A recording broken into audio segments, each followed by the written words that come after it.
Bienvenue à cet épisode spécial Saint-Valentin de la clinique des cœurs brisés. Aujourd'hui, nous allons répondre à la question: se conformer aux standards de beauté t'assurera-t-il de rencontrer le prince charmant? Dans un monde qui va à 1000 à l'heure et qui change à vue d'œil dans tous les domaines, la beauté n'est pas en reste. L'industrie de la mode va te dire qu'il faut faire une taille 34. Les influenceuses vont te dire qu'il faut t'accepter comme tu es tout en refourguant un code promo pour un BBL chez leur chirurgien préféré ou 3 injections de Botox offertes. On te dit même à quoi doivent ressembler tes parties intimes, la taille, la couleur, la pilosité. Et les hommes dans tout ça? Beaucoup te diront droit dans les yeux qu'ils préfèrent les femmes naturelles, sans maquillage, sans artifice. Et alors, au même moment, tu observeras le mannequin qu'ils ont à leurs bras et les comptes qu'ils suivent sur les réseaux sociaux. Les Kylie, les Gigi, les Cardi, et j'en passe. Alors comment s'y retrouver dans tout ça? Devons-nous essayer d'être des copies conformes de la célébrité qui a le plus de followers sur Instagram? Est-ce vraiment cela qui nous fera rencontrer le prince charmant? L'ironie dans ces histoires, c'est que vous remarquerez que ces femmes qui misent tout sur le physique n'ont finalement pas de vie sentimentale stable. Divorce par-ci, baby daddy par-là, tromperie, side chicks et j'en passe. Ont-elles finalement investi là où il fallait? La première chose qu'il faut savoir et qu'il faut garder en tête, c'est que la beauté est subjective et éphémère. Déjà, selon la personne qui te regarde, comme on dit en anglais, beauty is in the eye of the beholder. Donc la beauté est dans le regard de celui qui regarde, qui admire.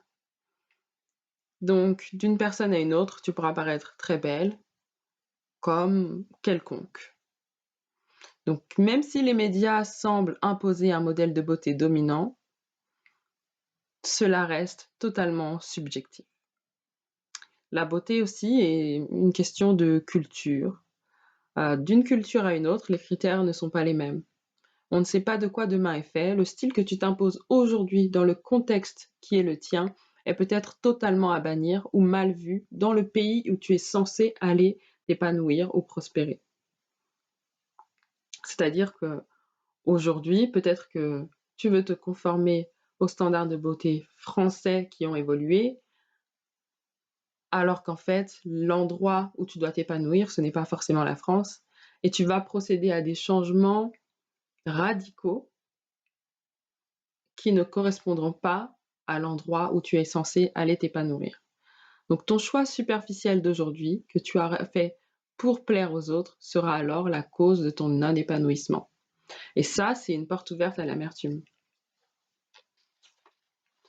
La seconde chose à savoir sur la beauté, ou plutôt la troisième chose à savoir sur la beauté, c'est que les critères évoluent dans le temps. Par exemple, à l'époque, disons jusqu'aux années 2000, il était mal vu d'avoir des lèvres pulpeuses. Alors qu'aujourd'hui, les femmes payent des fortunes et souffrent pour pouvoir entretenir leurs injections dans les lèvres. Les formes, parlons-en. Avant les Beyoncé, les Kim Kardashian, c'est-à-dire jusqu'à l'époque des années 2000, c'était la mode des femmes très minces. Les femmes qui avaient des formes avaient tendance à les cacher avec des habits amples. Elles portaient souvent un pull autour de la taille, pour cacher leurs fesses notamment. Alors qu'aujourd'hui, c'est la mode d'avoir des formes très prononcées. Mais encore une fois, ce n'est pas n'importe quel type de forme parce que malgré les courbes, on nous impose quand même d'avoir le ventre ultra plat. Parlons des fortes poitrines également. Pendant un moment, c'était la mode d'avoir une très forte poitrine. Et aujourd'hui, nous voyons que les sœurs K, les fameuses, ont retiré leurs implants. D'ailleurs, ceci a créé une vague de tweets de jeunes femmes paniquées qui avaient payé des fortunes et souffert en post-opération et qui étaient complètement dépitées que les règles du jeu soient en train de changer. Bon, c'est vrai qu'ici, on parle de cas extrêmes. Mais si on repart sur des cas plus basiques, vous est-il déjà arrivé de regarder une ancienne photo de vous en disant: mais qui est cette personne? Pourquoi j'étais habillée comme ça? Pourquoi j'étais maquillée comme ça? Puis vous vous souvenez que telle ou telle personne ou telle tendance vous avait influencé. La vérité, c'est qu'à force de vouloir plaire aux autres, on se perd totalement et on met notre énergie dans des choses passagères. Et si on décidait avant tout de découvrir notre identité profonde, afin de ne plus se laisser porter par le vent ou les personnes qui, elles, savent ce qu'elles ont décidé d'être. Alors, qui suis-je? Réécris-toi. Quand une page est blanche, on peut y écrire et dessiner ce que l'on veut. On s'amuse même à gribouiller dessus. Alors, comment faire pour ne plus être une page blanche? Ce qu'il faut savoir sur une page blanche déjà, c'est qu'elle a une valeur neutre. Et tout est encore possible. Mais le danger d'une page blanche également, c'est d'être une proie et de laisser n'importe qui écrire dessus, gribouiller dessus, dessiner dessus, y mettre des trous, l'attacher ou même la brûler. Comment on fait pour qu'une page blanche qui a une valeur neutre passe à une page qui a une valeur négative? Eh bien, tout ce qui va entacher une page blanche de façon incohérente, de façon non harmonieuse, les gribouillis, les couleurs incohérentes, les textes de travers, des trous, des traces mal effacées, tout ceci est ce qui va faire perdre de sa valeur à une page blanche. Attention, ici on ne parle pas de la valeur véritable de quelqu'un ou de la page blanche en question, mais on parle de la valeur perçue. Alors, comment augmenter sa valeur? Comment augmenter la valeur d'une page blanche? Une page blanche augmente en valeur dès lors qu'on y dessine un chef-d'œuvre ou qu'on y écrit une histoire. Cette page qui n'apportait rien devient alors beauté, source de joie, source de connaissance, source de réconfort, selon ce qu'on y écrit ou ce qu'on y dessine. Mais comme dit précédemment, le résultat doit être cohérent. C'est pourquoi un artiste ou un auteur, avant de commencer à écrire ou dessiner sur une page blanche, va avoir une idée bien précise de ce qui devra y figurer sur cette feuille. C'est pourquoi je crois qu'il est capital de savoir qui l'on est. Ok, vous me suivez? Vous avez bien compris que l'analogie de la page blanche, c'était pour parler de toi, de moi, de nous. Alors, à partir de qui je suis, je vais commencer à obtenir. Et à partir de ce que j'aurai obtenu, je vais commencer à faire. Donc, il y a 3 étapes à suivre. Je suis, j'ai, je fais. Je suis, j'ai et je fais. Par exemple, si je sais que je suis une artiste, alors je vais commencer à me procurer un pinceau et de la peinture. Et je vais commencer à peindre sur cette page blanche. Si je sais que je suis une écrivaine, alors je vais me procurer le matériel d'écriture, mon stylo, mon encre, le matériel adéquat, et je vais commencer à écrire sur cette page blanche. Alors le résultat sera cohérent.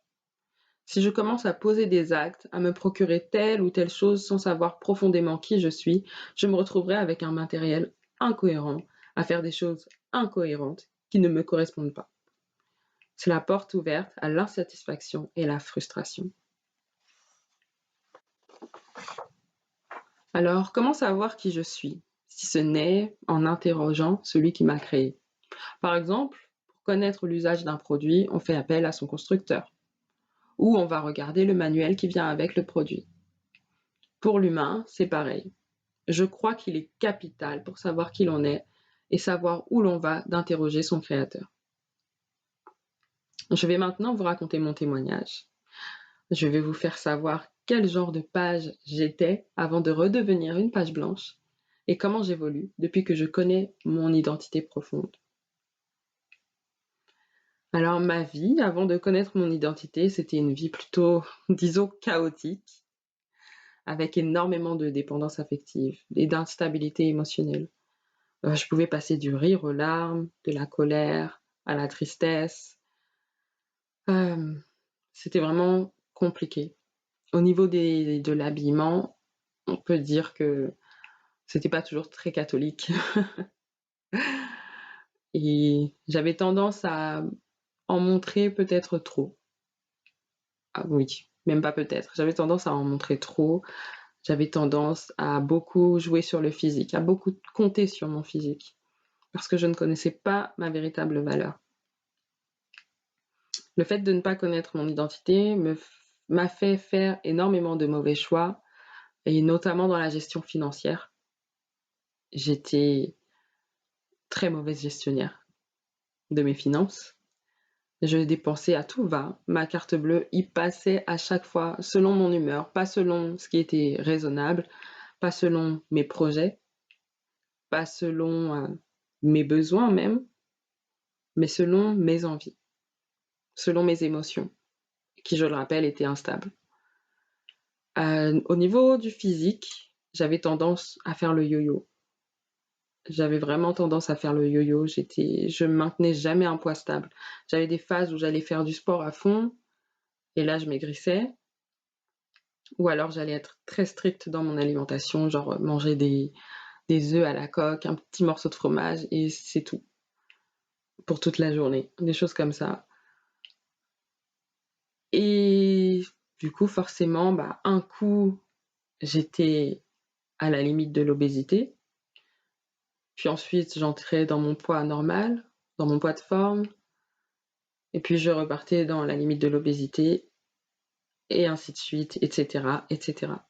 J'ai eu une période où j'ai été très fêtarde, où je buvais énormément d'alcool. Enfin, en tout cas en soirée. Pas forcément dans le quotidien, mais en soirée, j'étais vraiment celle qui offrait des shots, celle qui offrait sa tournée de shots, etc. Voilà, c'était moi. J'étais un bon bazar. Comme on dit en anglais, I was a mess. Tout était, tout allait dans tous les sens dans ma vie. Après, il est arrivé le confinement de 2020, où là, j'ai eu un moment de pause dont j'avais bien besoin dans ma vie. Et j'ai eu envie, sachant que j'ai grandi dans une famille chrétienne, là, j'ai eu envie de reconnecter avec mes racines, disons, mes racines chrétiennes. Et puis je me suis remise à lire ma Bible, je me suis remise à vouloir avoir une relation avec Dieu. Je dis remise, mais en fait, j'avais jamais vraiment, vraiment eu de relation avec Dieu. Donc j'ai commencé à vouloir connecter avec celui qui est pour moi mon créateur. Et donc les choses se sont passées comme elles se sont passées. Puis finalement, le confinement est fini. J'ai pas repris ma vie d'avant. J'ai quand même continué à mettre de l'ordre dans ma vie, mais c'était plutôt, au lieu de continuer à vouloir consulter mon créateur, c'était plutôt par le développement personnel et des méthodes méthodiques, j'ai envie de dire. C'était vraiment plutôt par le développement personnel. J'ai lu tout ce qui est magie du rangement, euh, voilà, tout ce qui est livres contre la procrastination, tout ce qui est bien-être, etc. Mais je ne me confiais pas en Dieu pour ma vie, je le consultais pas, je faisais ce que je voulais. Je continuais à faire ce que je voulais de ma vie. Donc forcément, c'était toujours pas tout à fait cohérent. Donc j'étais toujours une page qui manquait de valeur. Attention, on parle ici de la valeur perçue et non pas de la véritable valeur. Parce que tout le monde a une énorme valeur aux yeux de Dieu. Et puis, avec le temps, le Seigneur m'a rattrapée. J'ai eu un rêve où j'ai eu un rêve dans lequel j'essayais de prier et je n'y arrivais absolument pas. Je n'y arrivais pas, ma bouche restait fermée et j'ai lutté, lutté, lutté. Et j'étais dans les ténèbres totales dans ce rêve. Et j'ai lutté, lutté, lutté jusqu'à réussir à prier. Et ensuite, plus je priais dans ce rêve, plus la lumière revenait. Et quand je me suis réveillée, j'avais ce verset qui résonnait dans mon cœur qui dit « Vous êtes la lumière du monde ». Alors j'ai eu une soif de comprendre ce que ça voulait dire d'être la lumière du monde. Qu'est-ce que ça veut dire? Qu'est-ce que c'est que la lumière? À quoi ça sert? Et la lumière, elle apporte la vie. Parce que rien ne peut pousser sans lumière, à part la moisissure. La lumière, elle apporte de la chaleur. La lumière, elle éclaire, elle montre la voie, etc., etc. Donc j'ai vraiment cherché ce que signifiait être la lumière de manière générale et aussi ce que signifiait être la lumière selon Dieu, selon la Bible. Et à partir de là, quand j'ai compris ça, j'ai eu une soif d'augmenter ma valeur. J'ai eu une soif de savoir pourquoi j'avais été créée. J'ai eu une soif de savoir quel était mon but dans la vie. J'ai eu une soif de savoir quelles étaient ces personnes que je devais éclairer, tout simplement. Pour qui est-ce que je devais être une lumière? Il faut que tu saches que on est tous appelés à briller. On est tous appelés à être la lumière de quelqu'un. On est tous appelés à conduire des personnes. Et je crois que le Seigneur veut aussi que tu découvres toutes ces personnes qui t'attendent et qui ont besoin de ta lumière. Et je peux vous assurer que depuis que j'ai fait ce choix de marcher dans une nouvelle vie, depuis que j'ai fait ce choix de ne plus être totalement indépendante et de faire tout ce qui me passait par la tête, d'être conduite par mes émotions, mais véritablement d'être conduite selon ce que mon créateur dit de moi, ma vie a totalement changé. Elle a été totalement transformée. Depuis que je connais mon identité, tous mes choix partent de là. Tout ce que je fais, tout ce que j'envisage, tous mes projets, toutes les personnes que je vais fréquenter partent de là. Plus j'avance sur ce chemin, plus ma vie est cohérente, plus ma vie est belle, plus j'ai de la valeur. Plus je fais des rencontres intéressantes, plus je vis des expériences intéressantes. On croirait parfois que la vie chrétienne, c'est une vie hyper monotone, mais alors je vous assure que depuis que je marche à nouveau avec Christ, ma vie, c'est des rebondissements tous les jours. C'est vraiment des rebondissements tous les jours. Et j'aime bien dire que je vis un film. Vraiment, de temps en temps, je vais vous raconter ce que je vis et vous-même, vous serez étonnés. On passe du film d'action à la comédie romantique, au film d'horreur. Vraiment, on a toutes sortes de films quand on marche avec Christ. Donc vraiment, si vous avez peur de vous ennuyer dans la vie chrétienne, je peux vous rassurer, ce ne sera pas le cas. Donc pour en revenir à ce que je disais, depuis ma vie, ce sont des choix cohérents, des choix fermes, que ce soit dans mon style vestimentaire. Tous les habits que je vais choisir, tous les habits que je vais porter sont en accord avec mon identité en tant qu'enfant de Dieu. Et pourtant, les gens me voient, vous me voyez dans les vidéos que je fais sur YouTube, il y en a d'autres qui vont me voir dans mon quotidien. J'ai vraiment pas un style qu'on peut qualifier de prude. J'ai un style très varié. Je peux m'habiller autant en streetwear que très élégante. Je peux porter des talons de 10 comme je peux porter des baskets, comme des chaussures hyper confortables. Mais mon style est toujours en accord avec mon identité. Mes amitiés sont en accord avec mon identité. Ma façon de gérer ma vie professionnelle est en accord avec mon identité. Ma façon maintenant de gérer mes finances est en accord avec mon identité. Parce que j'ai compris que tous les biens que j'obtiens, c'est par la grâce de Dieu. Alors je ne me permets plus de gaspiller l'argent que le Seigneur me permet d'avoir. Les finances par lesquelles le Seigneur me bénit, je ne me permets plus de les gaspiller. Je ne les dépense plus sur des coups de tête. Je ne les dépense plus par rapport à mes émotions, même si maintenant mes émotions d'ailleurs sont bien plus stables. Je fais toujours attention à mes finances parce que j'ai conscience que ce que j'ai, en fait, n'est qu'une grâce et ne m'appartient pas véritablement, mais que j'en suis seulement la gestionnaire. Maintenant, je vis une vie sans culpabilité. Je vis une vie sans culpabilité parce que, comme tout est harmonieux, tout est en accord avec mon identité, je n'ai plus ni regret ni remords quand j'avance. Et la chose qui a été vraiment extrêmement surprenante, c'est que à partir du moment où j'ai connu mon identité, j'ai fait ce choix de marcher en Christ, j'ai eu une perte de poids surnaturelle. Je ne peux que l'appeler surnaturelle parce que j'ai perdu en seulement quelques mois 15 kilos et je ne les ai plus jamais repris. Maintenant, ça fait plus de 2 ans que mon poids est totalement stable. Ça peut m'arriver de gonfler un petit peu à la période de Noël parce que je vais manger pas mal de chocolat, des choses comme ça. mais à la limite, je vais prendre 2 kilos, quoi, mais jamais plus. Je n'ai plus jamais fait le yo-yo. Depuis que je sais qui je suis, que mes émotions sont alignées avec qui je suis, mes choix sont alignés avec qui je suis, je n'ai plus jamais fait de yo-yo. Mon apparence physique s'est autant stabilisée que ce qui s'est passé dans mon esprit, dans mon âme. Alors, tout ce que je peux te dire, c'est que en découvrant Jésus-Christ, je suis repartie d'une feuille totalement blanche. Et depuis, c'est un récit cohérent et beau qui s'y écrit petit à petit.